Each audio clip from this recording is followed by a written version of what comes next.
আপনি বিদেশে আসবেন, আসার পর চিন্তা করছেন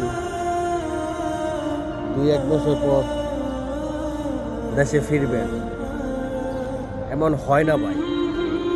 আমি নিয়ত করছি একটা, আমাদের নিয়ত হয়ে যায় আর একটা।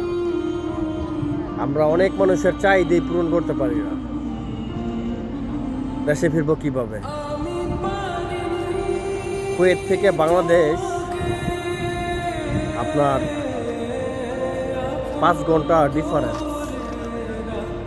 এই 5 ঘন্টায় অতিক্রম করতে করতে কেউ কেউ 10 বছর 5 বছর লেগে যায়, মাগার দেশে ফেরা হয় না। আজ প্রবাসে আসা যায় নিজের ইচ্ছায়, কিন্তু এখান থেকে যাওয়া হয় পরের ইচ্ছা।